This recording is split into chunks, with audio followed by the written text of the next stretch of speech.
อ่ะว่าด้วยเรื่องเฮ็ดตีนแห่เนาะซึ่งมื้อวานนี้เช้านิดก็ไปเก็บมาแล้วได้2 ดอกเต็มคุขอดหลอดเลยทุกคนเนาะก็บ่ฮู้ว่าจะเฮ็ดเมนูใดกินเนาะก็เลยว่ามาเฮ็ดคลิปถาม FC เนาะถามทุกคนว่าไผเคยกินแหน่และก็เฮ็ดเมนูใดจังสิแซ่บแบบสิหั้นนะเนาะด้วยการที่ว่าเฮาก็เคยกินคือกันแต่ว่าปกติก็เคยแต่แบบว่า เคยแกงเคยหนึ่งอีหยังกินแบบสิหั้นนะเนาะก็เลยว่าอยากลองถามทุกคนว่าเมนูเฮ็ดตีนแหดนี่เนาะเอาไปเฮ็ดเมนูใดจริงสิแซ่บบัดนี้ก็ได้คอมเมนต์มาก็หลากหลายเมนูเลยเนาะแต่มื้อนี้นิดเองก็เลยว่าสิมาเฮ็ดเมนูตามคอมเมนต์เด้อนี่เนาะอันนี้ซึ่งดอกหนึงเนาะนี่ดอกหนึงก็เต็มถ้วยแบบนี้เลย อันนี้เฉพาะใบมันนะเฉพาะใบเนาะบ่รวมกับการหั่นสักนิดเอาไปปิ้งแล้วมื้อวานนี้เนาะปิ้งลองเบิ่งแล้วก็ถือว่าหอมแล้วก็หอมคือเห็ดปวกหั่นเห็ดปวกหรือว่าเห็ดโพนเห็ดไข่ไปสินะหอมรสกินแบบเดียวกันเลยแต่ว่ารสชาติก็จะแตกต่างกันน้อยนึงแต่ว่าแซ่บเนาะแซ่บถือว่าปิ้งนี่ถือว่าโอเคอยู่เนาะปิ้งแหละปิ้งป่นแบบสิก็น่าจะแล้วมื้อนี้เนอนนิดเองก็จะเอาเห็ดนี่มาปิ้งป่นแล้วก็จะลองเบิ่งเนาะว่า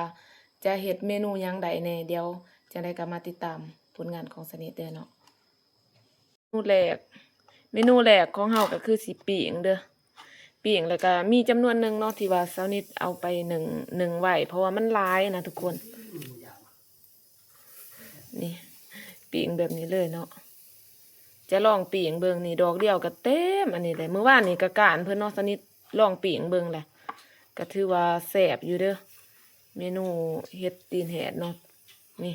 ดอกหนึงได้นี่เต็มอันนี้เลยนี่แล้วก็สนิทสิลองเฮ็ดเมนูผัดเผ็ดเนาะต่อไปเพราะว่ามี FC บอกสนิทเนาะว่าลองเฮ็ดผัดเผ็ดเบิ่งรับรองว่าแซ่บเนาะ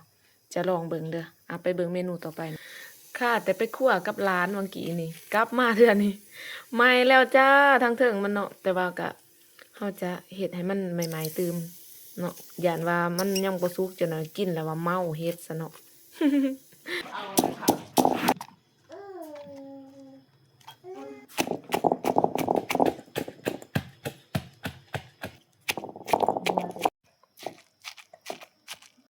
นี่เนาะ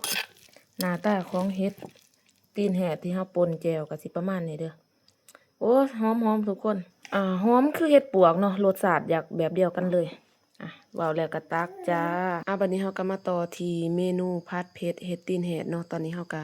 มีเฮ็ดตีนแหดเนาะเฮ็ดตีนแหดนี่สักนิดหนึ่งไหวเนาะหนึ่งไหวแล้วก็มาซอยบางๆเด้อแล้วก็เนื้อหมูเนาะเนื้อหมูใส่น้อยนึงจะลองมาเฮ็ดผัดเผ็ดเฮ็ดตีนแหด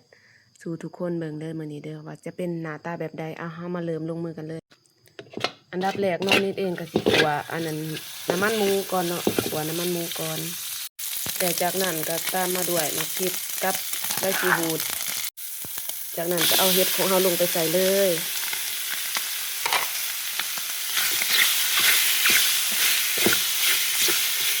คนเลยเข้าหาเข้ากัน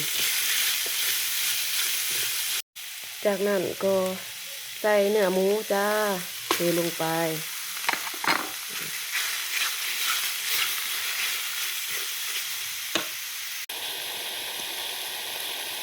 ตามมาด้วยขนมเนาะจากนั้นตามมาด้วยซอสหอย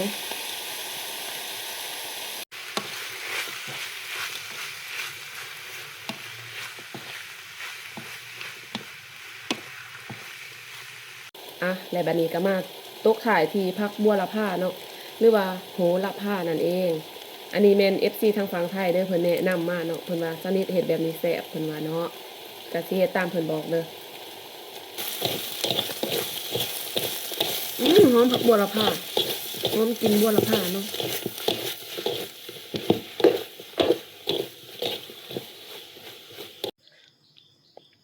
บัดนี้เฮาสิมาชิมเบิ่งเนาะ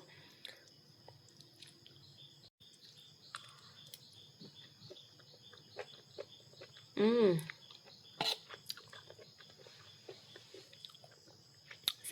ซ่บเมนูนี่รสชาติคล้ายๆคือกันกับเฮ็ดอัน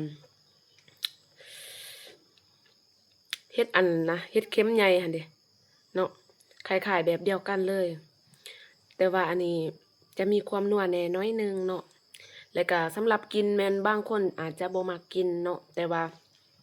เฮามาเฮ็ดเมนูนี้แล้วมันจะตัดกินกันหันนะถือว่ากินนี่ก็น้อยหนึงเนาะกินของเฮ็ดน้อยหนึงแล้วก็มันจะมีความหอมของผักบัวละพาเนาะ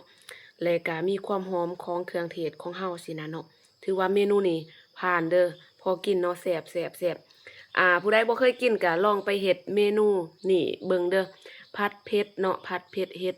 ตีนแหดใส่เนื้อหมูน้อยหนึงเนาะเฮ็ดผัดเผ็ดเฮ็ดตีนแหดแซ่บเมนูนี้ถือว่าผ่านเด้อขอบใจสำหรับ FC ที่แนะนำสนิทจ้าแล้วก็พิเศษเนาะมื้อนี้เช้านี้จะเอาไปวัดนำเด้อจ้ามื้อนี้วันศีลเนาะสิไปใส่บาตรแล้วก็เลยว่าสิเอาไปวัดอืม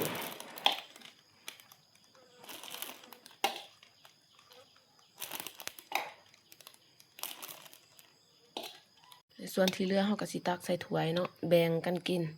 แบ่งให้เอื้อยแหน่